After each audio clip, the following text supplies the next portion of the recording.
Jadi di sesi kita kali ini nanti kita akan belajar beberapa poin.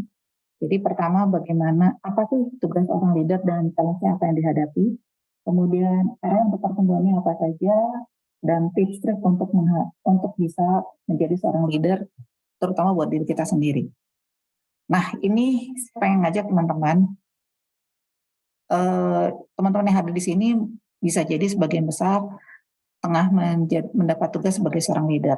Karena ada saat yang nggak enak, tapi ada juga saat yang bikin senang ya. Kalau beberapa poin yang saya tampilkan di sini bisa jadi ini yang teman-teman saat ini hadapi atau pernah teman-teman hadapi. Bisa jadi kalau pada nyebelinnya tuh waktu ada konflik dalam tim. Terus kalau misalnya datang dalam posisi kan ada beberapa tahapannya untuk membentuk sebuah tim pada saat lagi forming, pada saat belum terorganisir dengan baik, pada saat awal-awal itu pada kondisi tertentu. Kemudian kita melakukan sesuatu sudah ada keputusan dari pusat dan kita nggak bisa ngapa-ngapain di luar kendali kita pada saat ini. Itu saat terasa nggak enak ya. Tapi kalau yang saat nyenenginnya itu kalau pas di mana komunikasi dalam timnya itu baik. Terus pembagian tugas tanggung jawabnya juga jelas. Siapa pegang area mana contohnya. Kemudian tanggung jawabnya sampai mana itu sudah terdeskripsi dengan jelas. Itu enak kalau sudah tahu sama tahu. Yang kemudian yang enak lagi juga kalau kita bisa menciptakan sesuatu yang bersifat inovasi atau improvement bareng-bareng bersama tim yang sudah solid. Nah, saya pengen tanya nih sama teman-teman, ada nggak yang punya pengalaman? Pasti di sini ada. Boleh sharing kira-kira apa saja yang teman-teman hadapi pada saat menjadi seorang leader. Mau di chat boleh, mau langsung open mic juga silakan. Apa aja yang senangnya jadi leader apa, nyebelinnya atau bikin nggak enaknya jadi leader apa? Pasti ada ya. Kalau Kak Keti, kalau yang belum ada, bisa Kak Keti duluan sharing kira-kira waktu jadi leader di luar yang ada di sini, apa Kak Keti? Kadang kita tuh sebagai leader posisi kita tuh tergencet ya Kak Dev. Harus bisa mensupport tim member, maunya mereka gimana kita juga harus bisa mengarahkannya atau mengikuti. Di lain pihak manajemen mungkin ada sudah punya plan sendiri atau mungkin di atas kita directnya leader kita juga mungkin juga ada arahan yang mau nggak mau kita ikuti dan itu semuanya bertentangan. Nah itu tuh rasa yang paling nggak enak gimana caranya bisa kalau bahasa saya politically correct dalam hal itu. Kegencet di tengah ya Kak? Kegencet di tengah. Oke, nih ada yang mau sharing? Ada yang chat ya? Ya ini ada nih Kak Jane. Harus selalu berani ambil keputusan walau tidak enak di satu pihak. Terus harus posisi di tengah-tengah, tidak memihak ke manajemen maupun ke tim lain ya kan. Nah, bukan hanya sandwich generation ya. Kadang-kadang kita sebagai leader juga merasa seperti sandwich. Iya, jadi bingung ya. Kita nih gimana sih maunya atas gimana, maunya bawah gimana nih? Yang seperti tadi Kak Keti sampaikan dan juga tadi ada yang menyampaikan juga ini nih. Nah, leadership sandwich katanya ya. Kalau sandwich tuh yang paling enak kan tengahnya ya. Dagingnya ya, itu yang jadi pusat perhatiannya kan. Nah, itulah posisi kita sebagai leader di tengah-tengah. Nah, yang di atasnya si roti bagian atas itu si organisasi ngebutuhin apa, mengharapkan apa dari kita. Entah KPI, entah suatu peran tertentu yang diharapkan, ada kepentingan korporasi, itu yang image perusahaan, itulah ya yang diusung di atas. Tapi di bawahnya juga kita punya tim. Tim itu juga pasti punya kebutuhan. Tim itu juga punya pengen diperhatikan kebutuhannya, keinginannya. Nah ini kadang-kadang kita menjembatani dua hal ini. Jadi bingung ya di tengah-tengah ini harus mana dulu yang menjadi prioritas. Nah justru ini yang menjadi tantangan seorang leader. Bagaimana kudu bertindak. Mau benarin Kak, mau menuruti salah satu aja, salah satu pihak bisa ditinggalkan atau merasa diabaikan. Dan akhirnya suatu saat kita jadinya timpang rasanya. Gimana Kak Keti? Mirip-mirip kayak gitu nggak kejadiannya? Ya, sandwich itu enak untuk dimakan tapi tidak enak dilihat kalau kondisinya seperti ini. Kita ya. Ini juga, Benar. ini Kak Yandi juga bilang harus berani ambil keputusan dengan segala keterbatasan yang ada. Karena teman-teman di sini udah pinter-pinter nih sebenarnya nih Kak Dev nih. Sharingnya Iya, pengalaman asam garamnya sudah banyak sebagai seorang leader. seorang leader udah banyak ya. Nah ini adalah realita yang kita hadapi sebagai seorang leader kan. Di tengah-tengah dan kita harus menjembatani kedua hal itu dan bagaimanapun kita harus mengambil keputusan. Karena tugas seorang leader adalah memberikan keputusan. Apapun konsekuensinya ya harus kita hadapi. Nah jadi gimana? Masih mau jadi leader kah? Udah kayak gini kegencet atas bawah? Iya. Teman-teman masih mau jadi leader? Kalau saya sih masih mau ya. Nah, kalau yang mau, apa ya kira-kira penyebabnya masih mau jadi leader ya? Bingung. Ada yang ini lagi? Ada yang chat lagi? Tuh, semuanya bilang masih mau terus belajar menjadi leader. Masih mau belajar jadi leader ya? Baik. Jadi Kak Yandi menegaskan tuh, bukan tim yes man atas manajemen, tetapi lebih kepada bicara fakta-fakta yang ada dan usulan solusi yang dapat dilaksanakan. Wah, ini udah leader yang di ininya nih biasanya nih difavoritkan oleh apa namanya oleh tim sedepartemen. Yes, yes, yes, yes. Nah, ini justru pengalaman menarik Kak Keti. Jadi waktu pertama kali saya dapat promosi, pada waktu itu saya dipanggil sama atasan saya pada saat itu. Dipanggil, Dev sini, masuk ke ruangan dulu. Welcome ya, selamat atas jabatan barunya. Nah, apa yang bikin kamu enak jadi leader? Wah, saya langsung jawab, wah gajinya kan lebih gede Pak, benefitnya lebih banyak. Apalagi?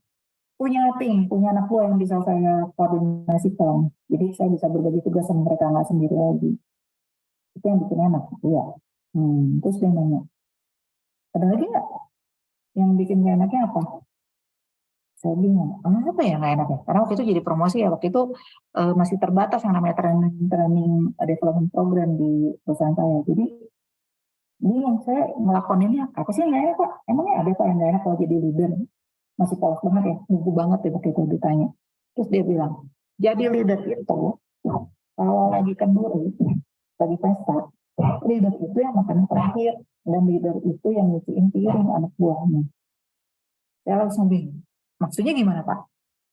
Ya jangan mau enaknya aja lah. Kalau jadi leader ya kudu siap untuk menjadi kalau anak buah salah ya siap terima tanggung jawab. Jadi jangan cuma mau enaknya aja gaji lebih gede karena kita digaji lebih gede ya untuk hal seperti itu. Itu ya Kak Keti ya. Ya. Jadi gimana? Masih mau jadi leader? Ya iyalah gitu ya. Siapa yang enggak ya? Oke.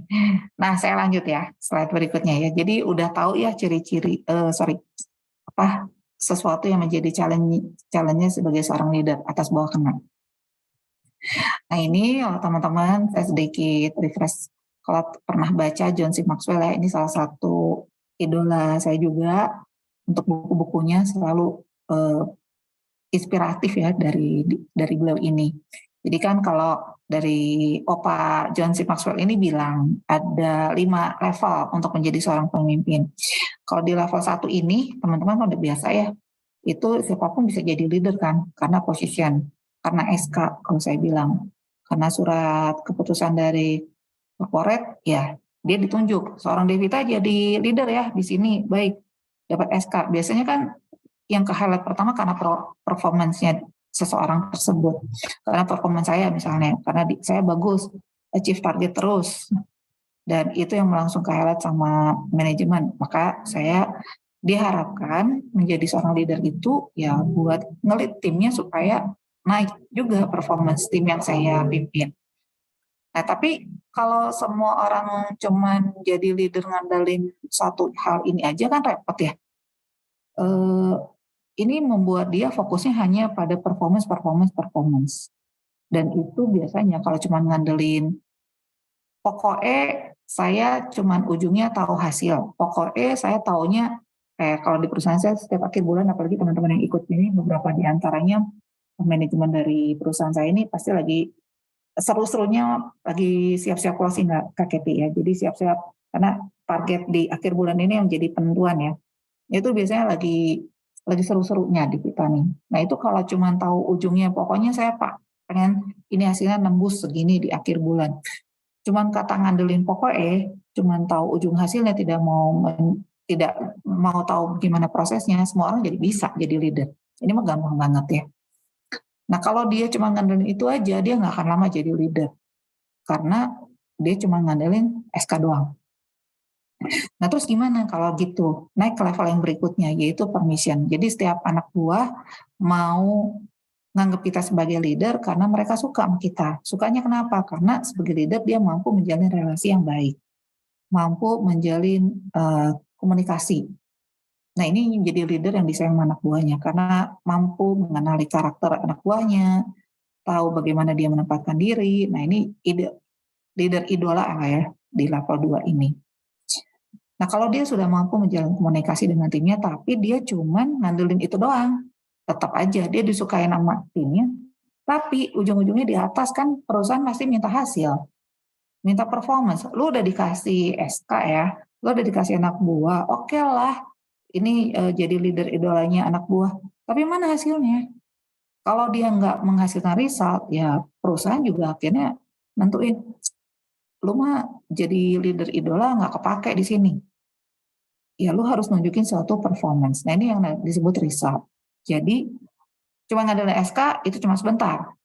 Cuma ngandelin performance ya cuma sampai tangga kedua. Tapi untuk bisa naik lagi adalah bagaimana setiap leader dituntut adalah perform, menghasilkan sesuatu.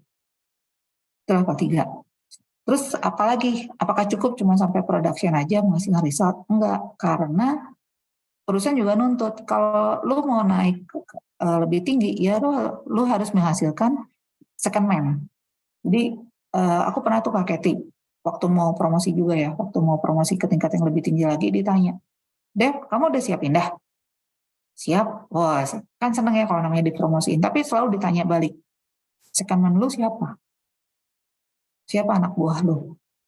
Karena kalau kita tidak menyiapkan second man-nya kita, tidak menyiapkan anak buahnya kita, maka ya udah, ya kita nggak akan kemana-mana, karena nggak kuat. Dan biasanya kita tuh dikenal kalau kita menciptakan anak leader berikutnya. Leader, create leader itu adalah leader sejati kata John C. Maxwell. Jadi kalau ada seseorang yang perform, ada yang bagus, dulu lu didikannya siapa sih gitu? Misalnya didikannya Devita, pasti saya yang kecari juga, keangkut juga. Jadi pada prinsipnya bagaimana kita menciptakan second man adalah salah satu bukti bahwa kita sudah membuat regenerasi. Salah satu keberhasilan seorang leader adalah menciptakan second man, menciptakan leader berikutnya. Itu level 4 ya, tapi. Nah, terus apa lagi? Apa cukup sampai level 5? Enggak, ini udah yang levelnya paling tinggi, respect ya, ini kok. Jadi kalau seorang Devita udah nggak di perusahaan ini lagi, tapi namanya tetap harum karena dia pernah meninggalkan jejak. Jadi nggak mesti kayak Mahatma Gandhi lah, Soekarno lah yang udah, ya itu mah guru besar ya, tapi paling enggak di lingkungan terdekat kita, walaupun kita sudah nggak di posisi itu lagi, masih ada orang yang mau diskusi sama kita, masih kalau kita datang, kalau kita berkunjung pun masih ada yang kenal kita dan tetap respect. Nah ini yang 5 level tadi. Jadi buat teman-teman, ya ini yang biasa kita hadapin. Jadi saya ngajak nih sahabat Lerem yang hadir di sini, di level berapakah kita saat ini untuk self assessment ya. Tapi kita juga mulai nanya, kira-kira anak buah tuh nganggap saya di level berapa ya? Apakah matching? Apakah saya bisa ngerasa saya udah level 3 kok udah production, tapi anak buah, iya kali udah 3 udah production, tapi kita berdarah-darah. Siapa tahu nih Bapak atau Ibu nih cepat pergi dari sini. Kapan kita bisa bebas dari si Bapak sama si Ibu? Kalau si Bapak, jangan sampai lah ya kalau kita pergi dari sana terus anak buah ngerayain kita farewell partinya tuh karena mereka senang kita udah nggak di situ lagi. Pernah kejadian loh Kak Keti, ada yang pesta karena suka banget dianya sudah tidak menyiksa mereka lagi. Nah, jangan sampai kayak gitu lah ya, didoain pindah. Ada komen Kak Keti dari teman-teman mungkin? Ya teman-teman, di slide ini mungkin kita sama-sama ingin mengajak kita self-assess diri kita sendiri lah. Istilah leadership ini sekali lagi Maxwell ini sebenarnya nggak melulu untuk penerapan di korporasi ya. Cuman kita sendiri sebenarnya sebagai pribadi sudah di posisi mana gitu. Nggak apa-apa juga kalau kita mengakui, oh kita sudah dalam berproduksi kita udah bagus. Cuman jangan lupa, second man itu penting loh, regenerasi itu penting. Jadi once kita, kalau kita di dunia korporasi kita nggak bisa ada second man, kita nggak bisa cuti, kasihan. Kan hidup juga mesti life balance ya. Kalau kerja-kerja terus cuti masih digangguin email, digangguin telepon, digangguin Zoom gitu ya. Kapan kita enjoy bisa cutinya gitu. Itu makanya fungsi nomor 4 itu penting, penting banget fungsi nomor 4 gitu. Benar banget Kak Ket. Jadi saya bisa ngelihat orang yang bisa mempersiapkan anak buahnya dengan baik, itu kalau misalnya saya pegang kelas ya, yang nunduk terus ngejawabin WA, atau keluar sebentar Bu ada telepon, sebentar Bu ada ini, wah itu yang selalu dicari, itu biasanya yang belum menciptakan second man. Kalau yang udah menyiapkan second man, tenang, trainingnya tenang, dia baru buka HP-nya, baru ngejawab, atau proses-proses report itu kalau hanya di jam pas break, itu biasanya kelihatan banget tuh. Jadi gampang ya mendeteksi seseorang itu sudah second man atau belum dari kondisi-kondisi seperti itu.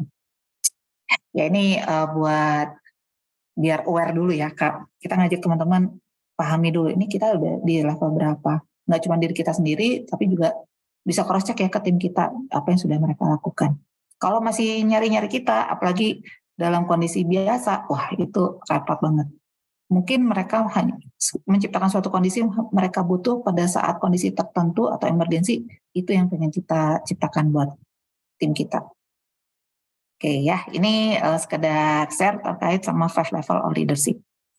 Kemudian ini kaitannya juga sama eh, apa ya, situational leadership. Jadi di situasi, kalau tadi kan self assessment-nya kita, kalau ini situasinya yang kita hadapi. Beda situasi ya beda gaya kepemimpinannya, ini teorinya ya. Kate Blanchett ya kalau nggak salah ini ya. Jadi pada prinsipnya biasanya kalau kita ketemu sama anak baru, ini kan kita mulai atau situasi baru, kita kan biasanya langsung deh gaya gaya ininya gaya yang keluar adalah strength langsung directing ya. Dalam tanda kutip directingnya saya kadang-kadang suka kita juga kadang-kadang terplesetkan dengan ala diktator ya. Pokoknya satu arah. Kita nggak perlu tahu anak buah ngerti atau enggak, suka apa tidak, pokoknya ini saya datang dengan melakukan hal ini. Nah ini yang sering kadang-kadang salah kaprah diterapkan, cuman pakai gaya ini doang. Yang tadi S1 ini ya relate sama yang kondisi si yang pertama ini ya di sini, di positionnya ini, yang level 1. Jadi kecenderungannya memang seringkali di level 1 pakai gaya directing. Nah mudah-mudahan sahabat dalam di sini nggak cuma ngandelin satu gaya ini. Kemudian kalau udah sama-sama bagus, anak buahnya udah pada ngerti apa yang dia mau, barulah dia naik, nggak cuma satu arah gaya komunikasinya, tapi sudah mulai melakukan diskusi dua arah yang namanya coaching. Ini kita mulai melihat respon dari si anak buahnya, dan dia boleh kasih pendapat, tapi tetap keputusan di tangan si leadernya.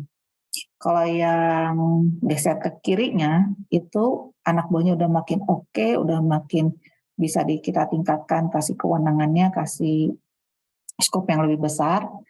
Nah, ini kita cuman kasih fungsi motivasi, jadi memberikan support aja.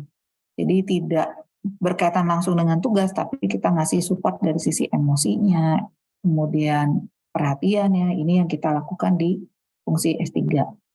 Kalau udah lebih makin bagus lagi, ini yang namanya kita kasih delegasi kan. Jadi sudah kita bebaskan anak buah karena punya kemampuan yang udah bagus, jadi kita lihat levelnya udah makin tinggi ya, itu udah high, D4, sudah makin tinggi kemampuannya, sudah kita bisa autopilot di sini istilahnya. Jadi kalau yang satu pegang kendali penuh, dia directing, kemudian mulai one on one, mulai bisa lebih selective people ya, selective anak buah. Kan dari situ kita bisa lihat, ini mulai kita bisa longgarkan fungsi kendalinya. Terus itu mulai kita sedikit kasih kewenangan di bagian supporting dan akhirnya delegating, bisa autopilot.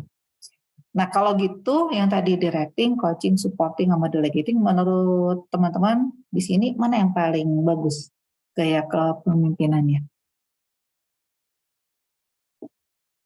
Adakah yang menjawab?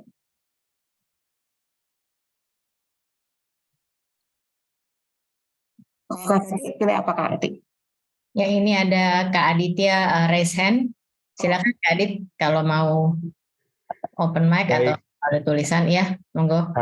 kalau menurut saya, kalau dari 4 style ini, nggak ada yang bisa dibilang yang paling bagus yang mana, karena semua sesuai dengan kebutuhan dari tim member kita. Ya, karena Sesuai kebutuhan ya. betul, karena di pengalaman saya pun beberapa kali pindah area, ada area yang satu memang membutuhkan directing yang cukup lama sebelum pindah ke step berikutnya, ke coaching dan ke supporting, ke delegating tuh kayak masih jauh gitu ya. Tapi step by step sampai ke sana juga. Lalu pindah area lagi yang mereka sendiri udah statement. Ini beda area lagi dan mereka udah statement. Pak, kita maunya supporting. Maksudnya dengan bahasa mereka ya, tapi ya. Kita maunya supporting. Once Bapak direct kita akan sangat tersinggung dan bla bla bla bla. Oke, tapi saya turunin satu level. Oke, kamu berarti di level coaching dulu. Belum tentu kamu statement kamu butuh supporting, tapi sebenarnya kamu udah di level itu. Saya lihat dulu sambil kita coaching bersama. Ada juga yang memang bersikap kayak mereka masih baru, masih nggak pede, tapi kok ternyata setelah dilihat, oh ternyata levelnya sudah delegating. Jadi memang sesuai kebutuhan sih Kak. Jadi nggak ada yang lebih paling bagus yang mana. Menurut saya sesuai kebutuhan. Sesuai kebutuhan ya. Oke, nanya dulu Kak Adit. Jangan ya. Nih kalau boleh milih, yang paling enak yang mana gaya kepemimpinannya? Kalau saya pribadi, saya di supporting. Kalau saya pribadi. Apa yang bikin? Karena yang bikin enak itu kita nggak punya rasa sungkan untuk masih ngintip-ngintip progresnya tim member kita, tapi mereka juga masih butuh kita lah gitu ya. Kadang-kadang kalau udah di delegating tuh kayak kok jadi ini ya, kayak gue nggak dibutuhin lagi ya gitu ya. Tapi enggak sih. Kalau menurut saya delegating itu adalah ketika tugas dan tanggung jawab mereka selesai dan mereka bisa jadi partner kita untuk bantu kerja atasan saya gitu ya. Jadi delegating di situ sih kalau menurut saya. Jadi ya. Tapi kadang-kadang kalau memang lagi gemes-gemesnya saya juga suka directing ya. Memang itulah sesuai kebutuhan sekali sih Kak. Cuman yang menarik adalah switchingnya itu Kak, dan makanya tadi saya menjawab di grup chat di chat box, ingin selalu menjadi leader karena switching dari tim A ini stylenya yang ini dengan tim B selanjutnya saya berganti style lagi, kadang-kadang bisa selalu berderajat gitu, lalu dengan tim selanjutnya berubah lagi dan itu yang menarik sih. Justru seninya berpindah gaya ya. Ini yang ya, betul. Jadi challenge-nya ya. Oke. Ya. Apa asiknya pindah-pindah gaya itu, apa yang bikin asik? Saya jadi belajar di style yang itu gitu. Kadang kan kalau kita pikir-pikir belum tentu di awal sebelum baru melihat levelnya, melihat datanya tim kita, performance-nya mereka, ini cocok nggak ya sama gua ya gitu. Tapi ternyata memang dari awal saya menjadi di posisi ini itu memang nyemplung dulu, pelajarin data dan situasinya, baru kita hadapin bareng-bareng gitu sih. Jadinya saya sambil jalan sambil belajar juga Kak. Karena bisa belajar ya, bisa berganti gaya, ketemu berbagai tipe dan belajar ya. Thank you Kak Adit sharingnya. Thank you Kak, thank you. Ada lagi Kak yang di kolom chat Kak Ketty? Ya ini aku bantu ya, ini kolom chat. Ini kayaknya semua udah jago nih, udah leader-leader yang handal ya. Ini kayak dari Kak Arnold, semuanya bagus Kak, tergantung dari kebutuhannya. Kak Yandi juga setuju. Kemudian ada Kak Rose, lebih suka untuk di supporting. Jadi ada Kak Rose di supporting, Kak Jen juga di S3 di supporting, Kak Yandi di coaching. Wah, ini yang tambahannya kalau Kak Rus dia bilang dari 4 gaya leadership ini kalau di saya sih tergantung situasi. Cuma kalau saya lebih sukanya di supporting. Gimana tuh Kak Dev? Wah, seru ya. Berarti pada prinsipnya nggak ada yang salah, nggak ada yang jelek juga ya. Justru kalau udah coaching sama supporting, buat saya ini salah satu kesempatan kita menunjukkan kita sudah juga perhatian pada manusianya, nggak cuma pada tugasnya ya. Namun pada kesempatan tertentu kalau memang dibutuhkan directing, teman-teman juga udah aware bahwa ini memang diperlukan. Dalam situasi tertentu directing bukannya diktator juga ya, bukan berarti jelek kan Kak. Dalam suatu kondisi emergensi, mau nggak mau yang harus ngambil alih dan langsung pegang peranan adalah para leadernya. Itu kan ya yang terjadi. Nah, juga kita pengen teman-teman juga aware bahwa pada suatu saat, pada satu kondisi tertentu, ya perlulah dikasih panggung ya buat anak buah, dikasih delegasi. Karena begitu mereka mampu menjalankan tugas pada saat delegasi, mereka akan lebih bangga. Oh ternyata dapat trust dari atasan. Jadi kita mainkan lah ya, jadi teman-teman sudah aware juga bahwa ini ada 4, ada opsi. Kalau semuanya ada yang lebih suka di support dengan coaching, itu saya tetap appreciate karena teman-teman sudah mulai nggak berkutat di satu sisi aja, gitu ya Kak Keti. Ya, ini ada tambahan nih Kak Dev dari Kak Anu. Oke. Oke. Menurut saya paling enak delegating, tapi tetap harus ada proses kontrolnya. Ya. Supaya proses dan performance-nya tetap on the track.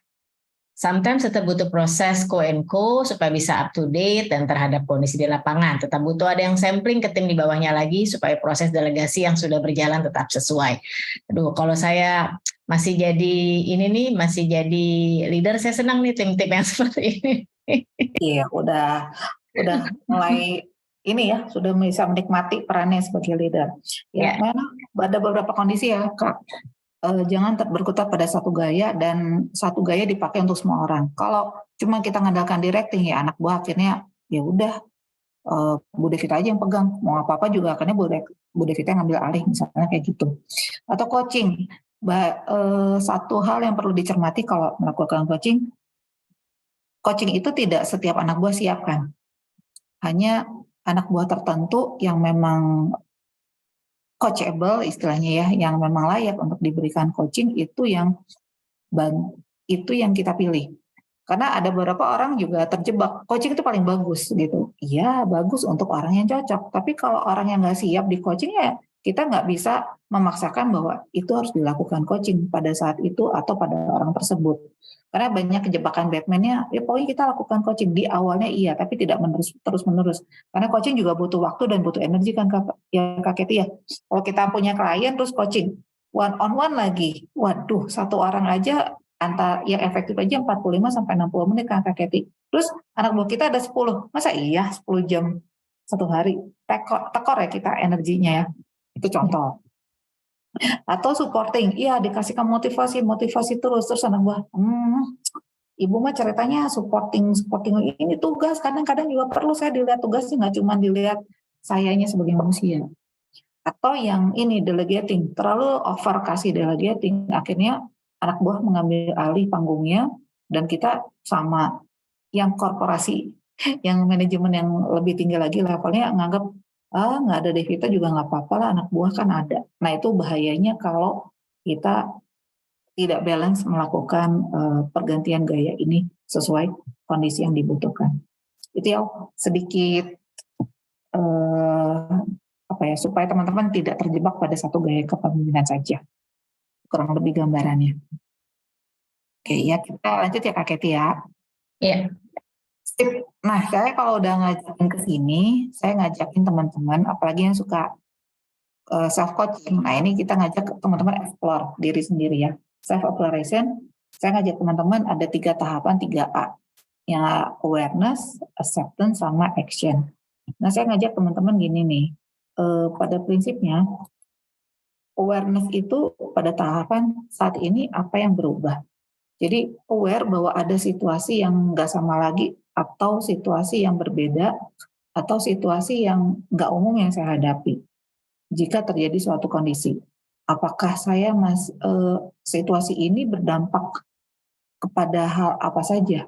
Itu apa yang bisa berubah, apa yang bisa buat teman-teman menyadari. Karena kalau tidak aware terhadap situasi yang sedang berubah, melakukan sambil lalu, bisa aja akhirnya kita terjebak dalam rutinitas. Jadi sadarilah apa yang perlu teman-teman cermati, poin-poin tertentu. Dan ini nggak gampang ya Kak Keti ya sama teman-teman. Karena seringkali kita terbuai, terlena. Jadi akhirnya pada saat kondisi terdesak kita baru, selama ini saya kok nggak siap-siap ya, selama ini kok saya nggak ada perhitungan ya, dan itu yang membuat kaget kita pada satu sisi tertentu. Nah kalau sudah aware apa yang berubah, kemudian cek, ini saya, di mana posisi saya, apakah ini dalam kendali saya atau di luar kendali saya. Jadi kadang-kadang kita stres itu pada hal yang menjadi apa yang bukan dalam kendali saya. Akhirnya jadi depresi, stres, itu yang timbul ya terjadinya. Karena kita belum bisa menerima apa yang dalam kendali kita atau yang di luar kendali kita. Nah setelah ini kalau kita udah bisa accept, baru kita menciptakan tindakan nyata. Jadi yang selama ini cuma jadi wacana, nah ini kita lakukan eksekusinya. Karena seringkali ya saya tahu ini berubah situasinya, ya saya tahu ini di luar kendali saya, tapi kita nggak lakukan action, akhirnya nggak terjadi perubahan juga yang kita harapkan. Nah ini yang saya ngajakin teman-teman, terutama para leader muda ya, saya ngajakin contoh nih waktu ya di sini ada Arnold ya yang dulu ikut sama saya jadi di manajemen training. Jadi aware bahwa ini dalam program training misalnya ya. Dan kalau ini program training selesai, saya udah menjabat di posisi leader. Apa yang berubah? Yang tadinya cuma empty misalnya ya, sekarang saya udah menjadi seorang leader. Terus kalau saya ditempatkan di area tertentu, ini yang mana dalam kendali saya? Menerima tugas sebagai SK seorang leader itu adalah dalam kendali saya. Tapi kalau ternyata tadi kalau Kak Adi cerita, ya ternyata tim di tempat saya bertugas ada yang bilang saya minta disupport aja ya. Itu kan di luar kendali kita ya kalau mereka mintanya seperti apa. Tapi yang dalam kendali kita oke, saya dengerin. Tapi pada saat ini saya pengen cek dulu sejauh apa teman-teman bisa saya andalkan untuk naik ke posisi supporting. Kalau saya melakukan pertanyaan yang sifatnya men-challenge, yang tadi dalam tanda kutip adalah coaching, dan itu bisa dilakukan oleh teman-temannya, dan meyakinkan saya sebagai seorang leader, maka saya tahu, oke, ini dalam kendali saya, tim saya. Habis itu baru dilakukan perubahan menjadi tindakan nyata.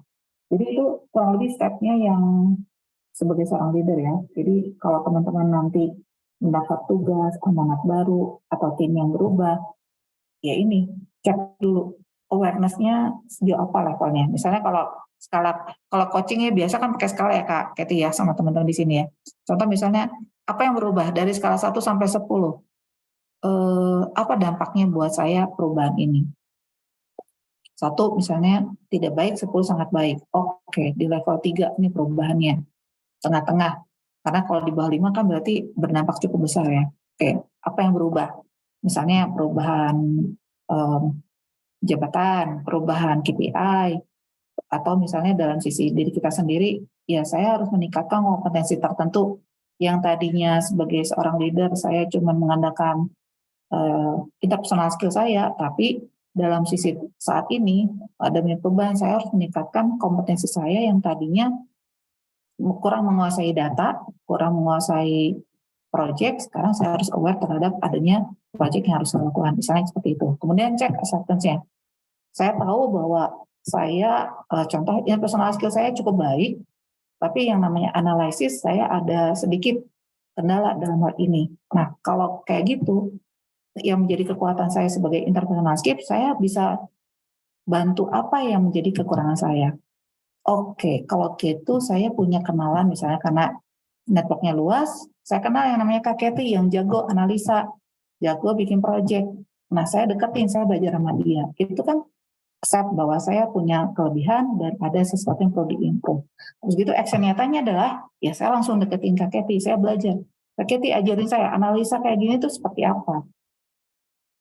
Apa yang harus saya perkuat kalau kondisi seperti ini? Apa yang harus saya kurangi?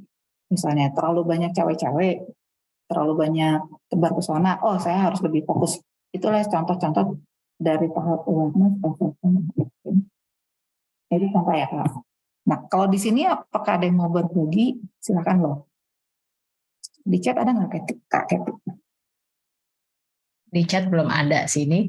Cuman mungkin aku ingin sedikit menyambungkan ya, karena self exploration itu sebenarnya juga kembali ke well-being kita ya, ke diri kita sendiri gitu. Ini bagus nih Kak Devita yang Kak Devita paparkan di sini gitu ya. Ini simple 3A, tapi menurut saya ini bukan sesuatu yang sebenarnya mudah untuk diterapkan. Ini merupakan proses, kalau saya bilangnya ini kayak roller coaster ride, naik dan turun gitu ya. Even kita sendiri di sini sebagai coach kadang-kadang kita juga mengalami mungkin di kolom acceptance ini yang biasanya up and down gitu. Awareness itu adalah kita harus fokus nih teman-teman. Kita harus be still, kita harus mindful bahwa ini diri kita saat ini di kondisi sekarang. Kalau tadi Kak Devita terapkan di area korporasi, apa yang berubah? Saat saya menjadi MT, saya udah tahu nih saya nextnya mau kemana.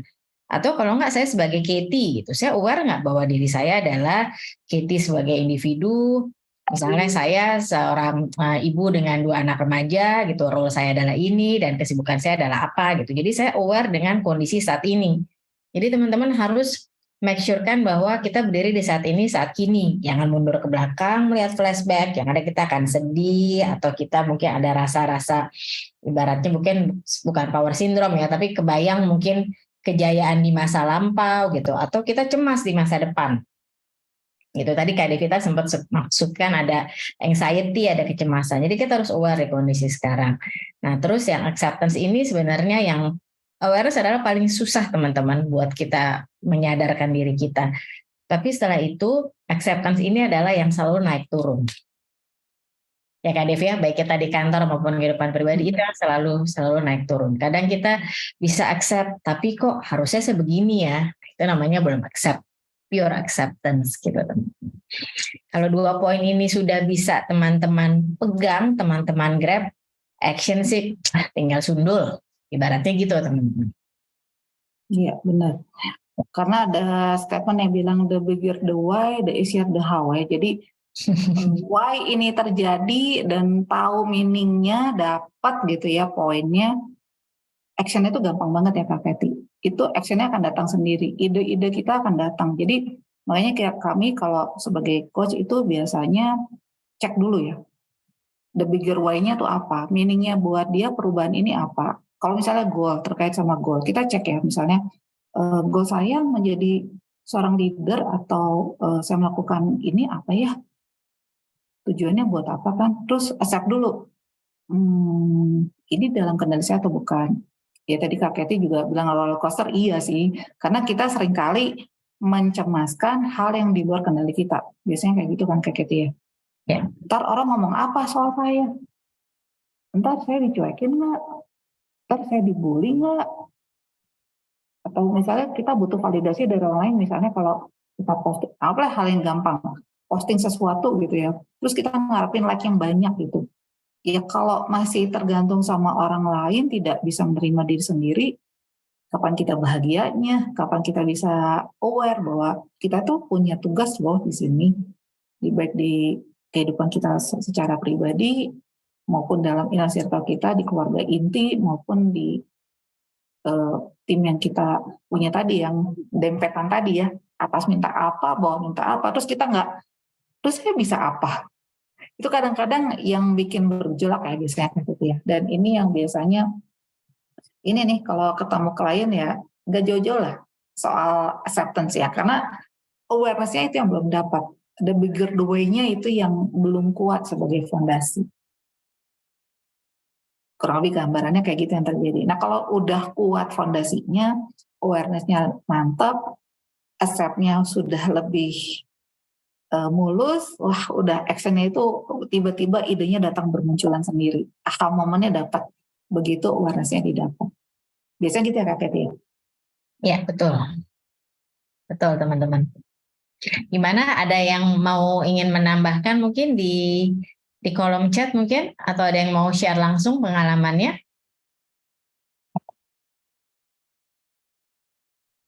Saya Bu, boleh deh Bu, ceritain. Ya, silakan Kak Yandi. Kak Yandi. Yes, kalau saya sih benar Bu, awareness, acceptance, dan action gitu ya. Kalau dulu saya di grup yang lama ya, saya itu pernah di posisi saya pindah ke satu divisi ke divisi lain gitu ya. Nah ternyata headnya pas saya pindah divisi itu dia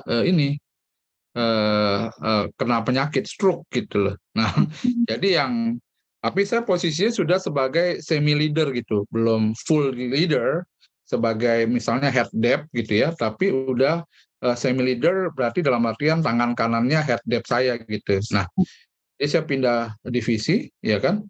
Ternyata beda 6 bulan sampai setahun ya, dia kena sakit stroke di mana dia nggak bisa supporting saya lagi atau supervisi saya lagi gitu loh.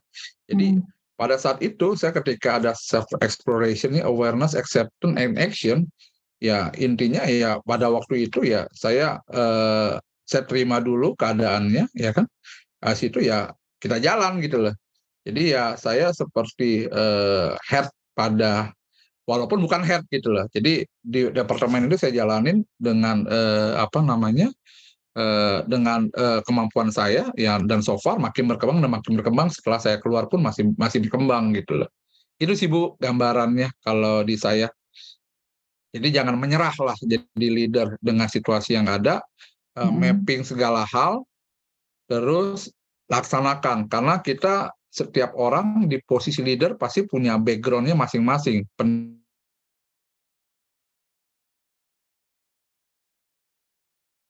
Halo? Kak Yandi, suaranya hilang nih kayaknya.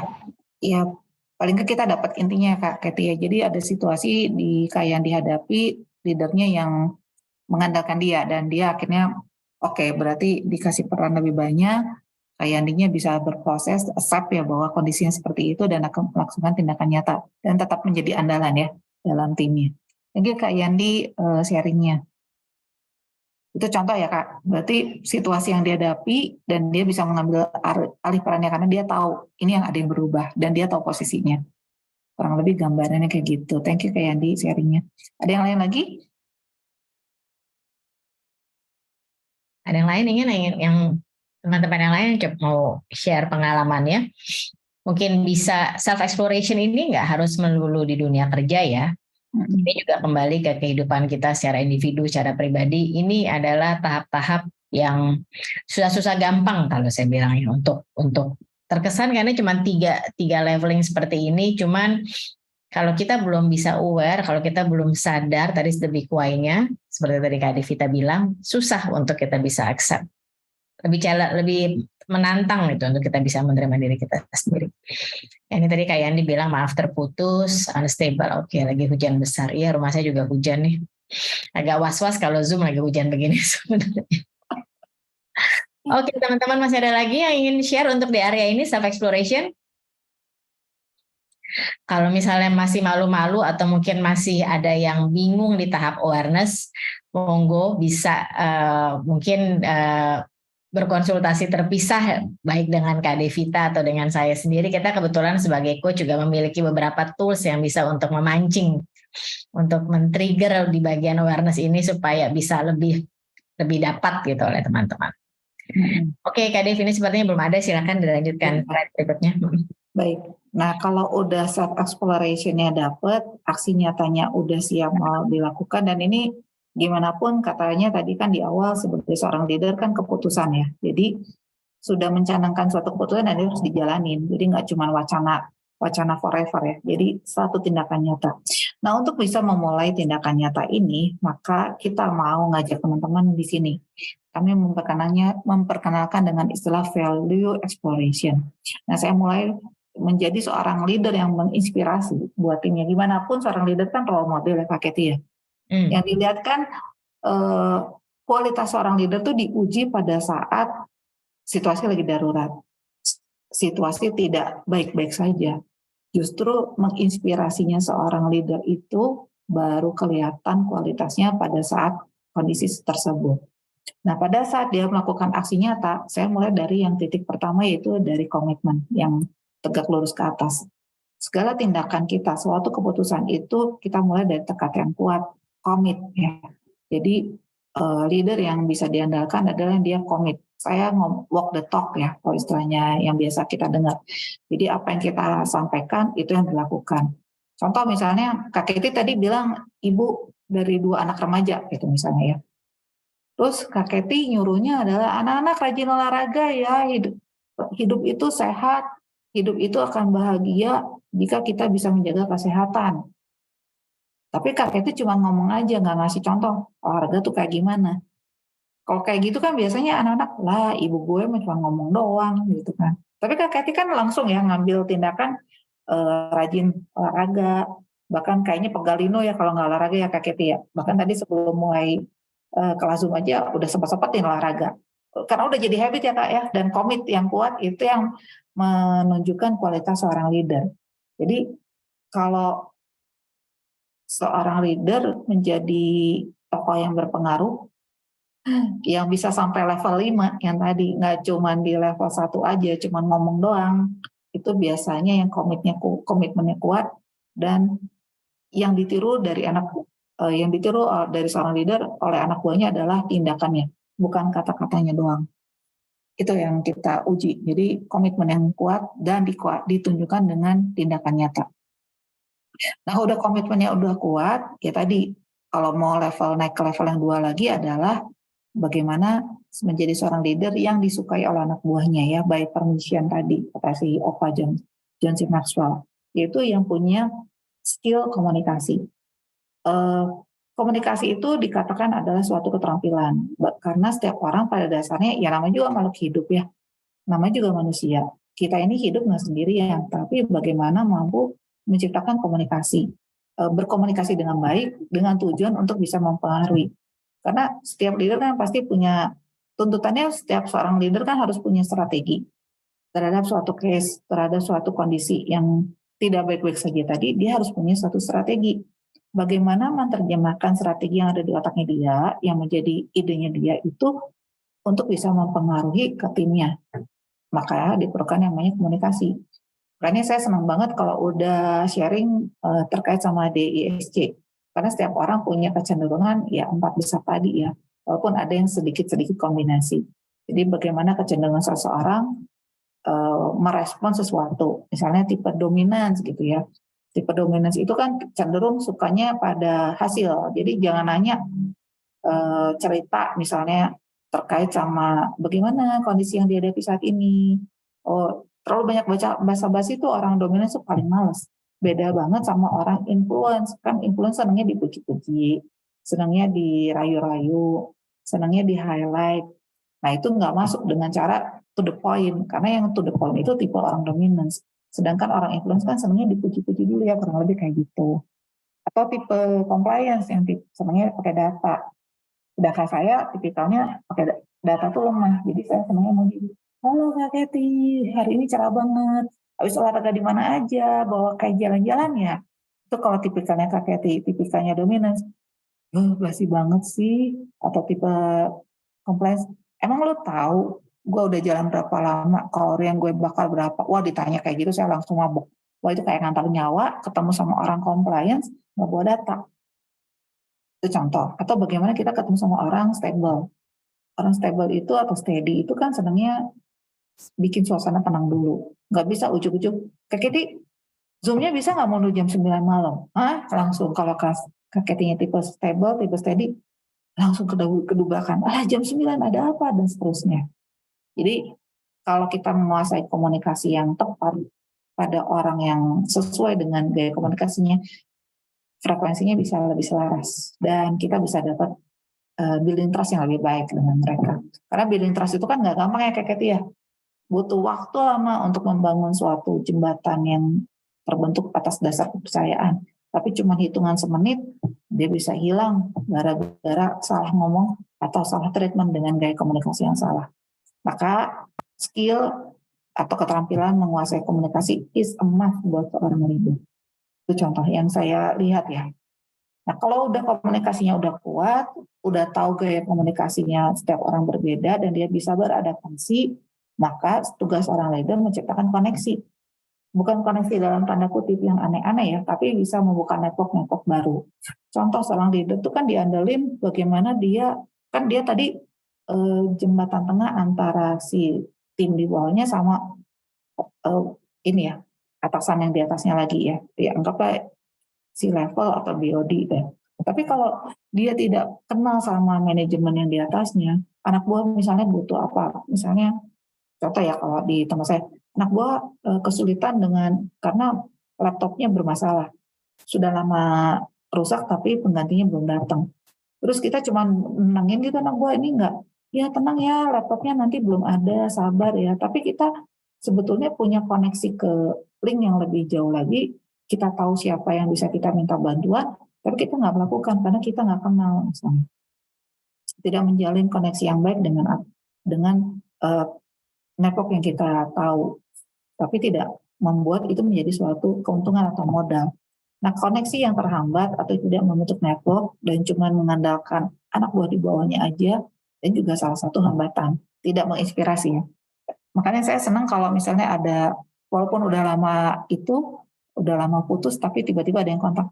Bu Dev, aku butuh informasi mengenai ini. Kalau masih ada yang kontak saya, walaupun itu cuma ingatnya hanya pada kondisi lagi kritis, pada saat kondisi darurat, ya tetap saya bersyukur ya, ternyata masih ada yang mau kontak saya untuk hal yang saya tahu saya punya koneksi di sini. Jadi tugas seorang leader menciptakan network-network berikutnya yang memperkuat supaya fondasi sebagai seorang leader makin kuat. Itu koneksi. Nah, kalau dia udah menciptakan network yang baik, koneksi yang kuat, berikutnya adalah seorang leader adalah mampu berhadapan atau beradaptasi dengan berbagai perubahan. Ini disebutnya laten. Bagaimana dia mencintai perubahan itu, tidak alergi, tidak langsung antipati kalau ada perubahan mendadak atau perubahan yang drastis. Bagaimana dia bisa mengandalkan dirinya sendiri paling tidak, dan mengandalkan tim yang dibentuknya, mengandalkan network yang dibentuknya, mengandalkan komunikasi, sehingga pada saat terjadinya perubahan dia bisa lebih siap. Nah, itulah kualitas seorang leader yang menginspirasi. Nah, ada komen nggak Mbak Keti atau teman-teman di sini?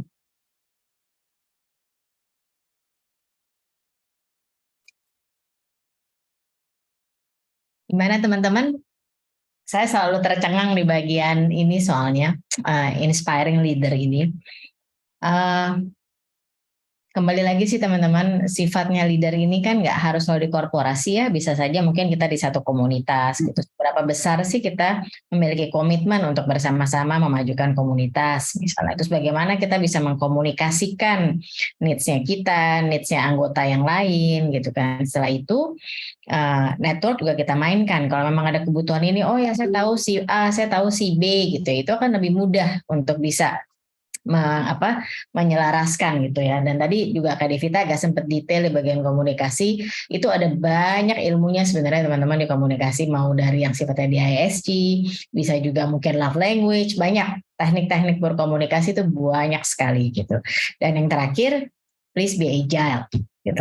Zaman sekarang tuh kalau kita nggak fleksibel, kita nggak agile, saya tahu ada salah satu teman yang ikut join di malam ini nih kerjaan salah satu aktivitas di kantor itu mengenai agility, project ini, project itu, saya tahu ada di sini ya.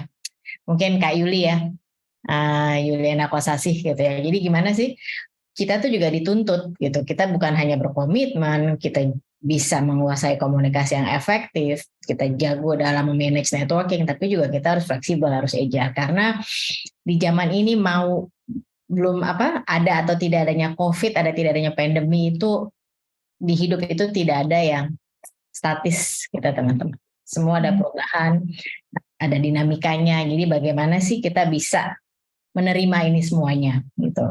Inilah jadinya kita bisa menumbuhkan diri kita sebagai pribadi yang inspiratif. Kalau dalam suasana korporasi kita menjadi inspiring leader. Gitu. Aku sendiri selalu berusaha sebagai pribadi bisa untuk mengawinkan pilar-pilar ini gitu secara sinergis, secara balance ya. Meskipun kembali lagi tadi sebagai manusia kita kadang 3A-nya kita tadi itu awareness, acceptance, dan action, kadang sedikit acceptance mungkin suka sedikit roller coaster, cuman keempat pilar ini percaya deh kalau teman-teman bisa mengeksplor, ini kan merupakan value ya, merupakan nilai gitu ya. Jadi kalau teman-teman bisa mengeksplor ini lebih dalam, diterapkan di keseharian, saya yakin gak ada masalah untuk diterapkan di dunia korporasi. Mungkin itu sih Kak Dev yang aku mau tambahkan. Iya, jadi kalau korporasi paling gampang ya, karena saya sehari-hari terlibat ikut di sana ya.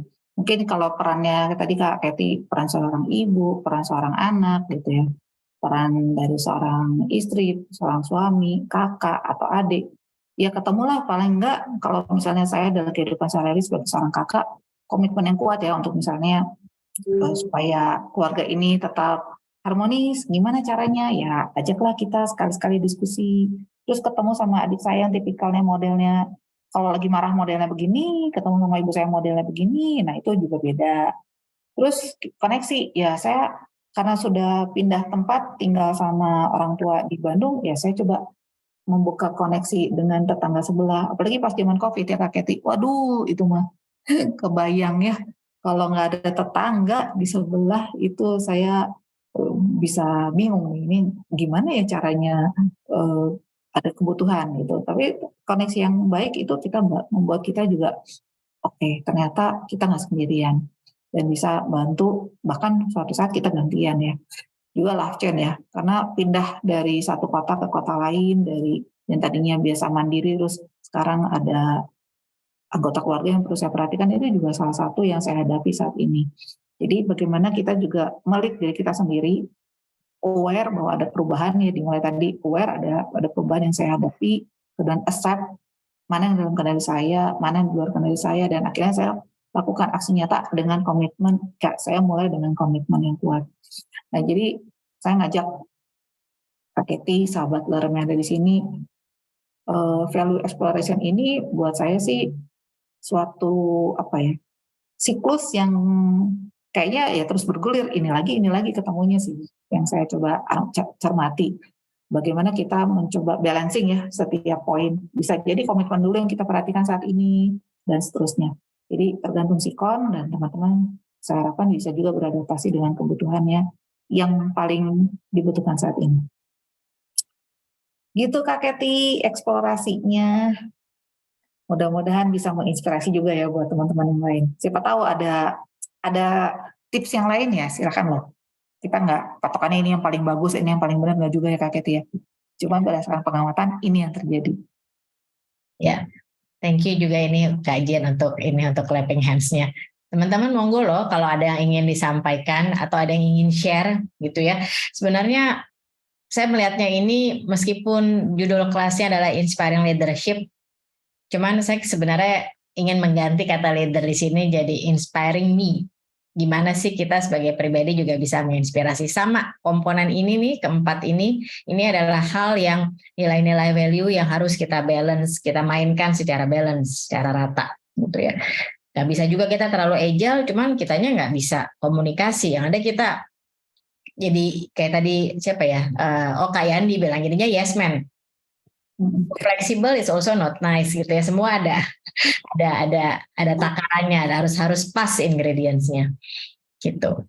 Ada yang mau share mungkin teman-teman atau ada yang mau tulis di kolom chat?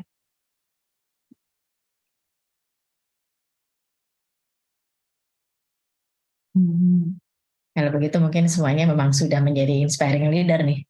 Senang aku kalau teman-teman sudah merasakan value ini. Sekali lagi teman-teman, kita mengadakan kelas malam ini lebih ingin berbagi ya. Jadi bukan hanya yang sifatnya teori, tapi saya yakin ini sesuatu yang cukup aplikatif untuk bisa teman-teman terapkan di keseharian. Mau dalam berinteraksi dengan lingkaran paling kecil, kita di keluarga, kita dengan diri kita sendiri dulu pertama, kita di keluarga, dan semakin besar di korporasi, di network gitu ya. Saya rasa ini semua akan sama dibutuhkan gitu untuk di kehidupan dan keseharian teman-teman. Ya sama-sama Kak Jen, thank you juga. Gimana, masih ada yang mau share?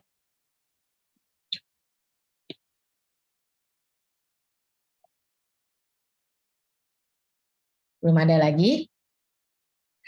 Oke Kak Devita, habis ini ada apa nih Kak Dev? Habis slide ini mungkin kita lanjutkan. Udah mau selesai nih kalau nggak salah di bagian sini. Oke, Sembri.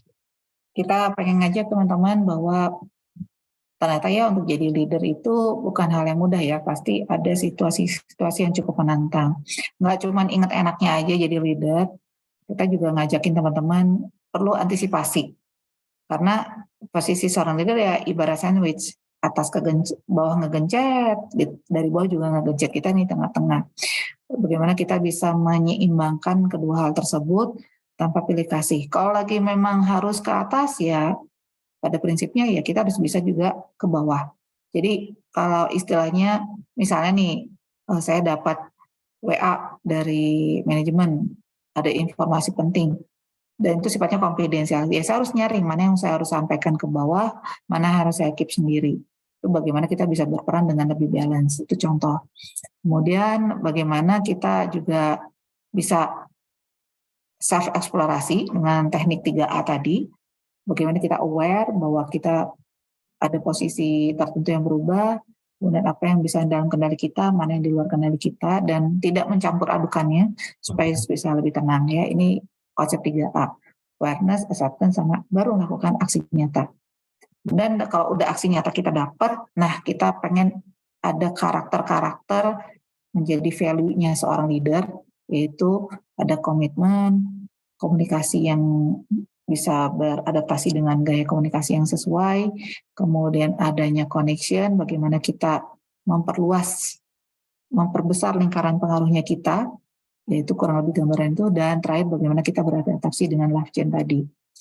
Saya harapkan semua yang tadi kita sharing itu bisa menginspirasi teman-teman bagaimana kita bisa menjadi andalan buat diri sendiri, paling enggak begitu menghadapi situasi atau kondisi tertentu, apalagi dalam situasi yang tidak pasti, yang selalu menghadapi perubahan. Bagaimana teman-teman bisa mengandalkan diri sendiri dan bisa mempengaruhi diri kita supaya melakukan yang lebih baik dan punya kontribusi yang luar biasa, baik buat diri kita sendiri maupun yang ada dalam inner circle kita. Sangat berharap kalau ada sharing, ada pertanyaan, kalau mau japri silahkan, atau mau sharing langsung di forum ini, saya persilakan juga. Paling enggak ini gambaran yang saya cermati selama menemani para manajemen trainee ataupun hal yang terjadi dalam kehidupan saya. Saya kembalikan ke Kak Keti. Terima kasih Kak Keti. Oke, thank you Kak Devita. Ya, untuk sharingnya. Oh, ini masih ada pertanyaan nih dari Kak Arya. Kalau boleh bertanya ke Kak Devita, apakah sifat risk taker itu bisa dimasukkan ke dalam karakter leadership? Karakter risk taker. Ya. Kalau risk taker, kalau buat saya pribadi ya, risk taker ya kadang-kadang memang harus tahu diri ya, kapan kita ngambil risk, kapan kita tidak, kapan kita bisa lebih antisipasi. Jadi kalau buat saya risk taker asal dia sudah siap dengan segala konsekuensinya. Karena jadi risk taker tapi dia tidak siap dengan segala konsekuensinya, berarti kan dia sudah mengambil keputusan ya. Oke, saya ambil resiko nih. Tapi dia tidak siap dengan keputusan, dengan konsekuensinya. Ya nggak balance jadinya. Sayang ya, udah berani ngambil resiko tapi tidak mengantisipasi. Karena kalau misalnya contoh ya, misalnya ada MP saya, Bu, saya ditawarin posisi ini, saya ambil nggak ya? Saya suka pada resiko yang mungkin timbul, saya kan risk taker, Bu. Oke. Coba plus minusnya dulu kamu listing. Plusnya apa kamu ambil resiko itu, minusnya apa kalau kamu ambil resiko ini. Terus kalau kamu sudah cek siap dengan segala konsekuensinya nggak? Kalau sudah mengambil keputusan itu. Jadi jangan asal istilahnya membabi buta. Aku nggak terlalu tahu ya istilah yang lebih tepat ya. Tapi kalau dia cuman hajar bleh, gue ambil risk taker dulu aja. Gimana nanti? Wah itu kadang-kadang ya kalau tipe D itu kumahangke lah kata bahasa Sundanya. Gimana nanti aja lah, pokoknya hajar dulu aja. Tapi dia tidak siap dengan resikonya. Kalau dia tidak bisa ngambil pelajaran, tidak bisa ngambil hikmah, oke sekali 2 kali. dari staker, tapi dia tidak bisa mengambil hikmahnya, dan akhirnya terus-menerusan terjadi, ya suatu saat itu akan menjadi penyesalan ya di belakang. Gitu Kak Keti. Jadi kalau risk taker is okay, silahkan. Karena beberapa orang diantaranya apalagi tipikal, kadang-kadang ya kalau yang saya amati tipikal, kalau baca karakter orang tipikal yang nomor 1 tuh biasanya kayak gitu. Risk taker sejati biasanya. Tapi begitu dia tidak bisa mengambil hikmahnya, ya itu jadi down belakangan. Mudah-mudahan menjawab kalau dari versi saya. Kalau Kak Keti silahkan nih kalau punya versi tambahan. Ya, thank you Kak Devita penjelasannya. Mudah-mudahan menjawab ya Kak Arya untuk pertanyaannya. Ini juga Kak Yandi menambahkan setiap keputusan pasti ada risk, yes, tetapi risk yang sudah terukur. Setuju. Saya juga mungkin hanya ingin, kalau saya tuh selalu memakai statement di dalam hidup itu yang terpenting adalah membuat keputusan dan menjalankannya, gitu. Jadi semua keputusan yang kita ambil di kehidupan itu sesuatu yang sudah kita timbang-timbang, sudah kita ukur, sudah kita lihat implikasinya, sudah kita lihat efeknya gimana, baik ke diri kita maupun set efek di lingkungan sekitar kita. Seperti tadi yang Kak Yandi bilang sudah terukur. Oke, ini thank you juga Kak Yuli. Love the session, self-reminder untuk dapat menjadi better leader, nggak hanya di corporate life, tapi juga personal life. Thank you for sharing. Sama-sama, aku happy bacanya juga. Semoga bisa membantu juga untuk para sahabat lerem yang join malam ini. Oke, masih ada lagi yang ingin ditanyakan? Ini tadi ada 2 teman kita yang izin leave early karena ada telepon yang harus diambil, jadi agak berkurang untuk sesi kita sebelum kita ambil foto session. Iya Kak Arya, terima kasih atas tanggapan kakak-kakak larang semuanya. Mudah-mudahan membantu ya Kak. Mungkin untuk sebelum menutup saya tadi ada kirim di share screen, di chat teman-teman untuk perbaikan kelas-kelas dalam kedepannya. Silakan dilengkapi dan disubmit. Dan seperti biasa kita kalau untuk kelas, thank you Kak Jin. Kita kalau untuk kelas sharing session biasanya kita tutup setelah kita foto-foto gitu ya. Dan juga tadi Kak Devita sudah sampaikan di awal akan ada pro bono sesi ya Kak ya. Nanti akan kita pilihkan dari teman-teman yang hadir. Mungkin 2 orang kali ya Kak ya? 2 orang Kak. 2 orang akan kita pilihkan, kemudian nanti kita akan kontak melalui admin lerem untuk kecocokan waktunya. Mungkin kita bisa bantu, dan sekali lagi istilah coach dan karena ini leadership, harus selalu mengenai leadership ya teman-teman. Apapun yang teman-teman rasakan, memang ada yang teman-teman ingin eksplor lebih lanjut, mungkin bisa disampaikan juga di situ. Oke, ini mungkin saya mulai untuk foto dulu. Siapa yang mau open cam monggo, atau kalau tidak juga tidak masalah. Oh ya, Kak Yandi dengan Thank you Kak Yandi. Oh, Kak Adit juga. Kak Adit. Halo Cici Yuli. Oke ya, 1, 2. Hai Kak Jen. Ini Kak Nanda masih belum siap. Oke. 1, 2, 3. Sekali lagi ya, ini saya agak sedikit gaptek, maaf ya kalau agak lama. Oke, 1 lagi mungkin gaya bebas boleh, gaya ceria, gaya ngantuk, gaya apapun lah. Silakan teman-teman, say cheese. Oke teman-teman, sekali lagi thank you untuk kelas malam ini. Mudah-mudahan apa yang di-sharekan oleh saya dan Kak Devita melalui lerem bisa bermanfaat. Gitu, dan kalau di luar kelas ini masih ada yang ingin ditanyakan, silakan visit website kita. Lerem.net. Kalau ada beberapa session yang ingin teman-teman buat, tinggal booking appointment di website kita, atau kalau ingin mengikuti segala update kelas-kelas ataupun beberapa aktivitas dan informasi dari Lerem, silakan ikuti Instagram kita Sahabat Lerem. Again teman-teman, terima kasih untuk partisipasinya. Sekali lagi semoga kelas ini bermanfaat dan selamat istirahat. Thank you ya, saya izin.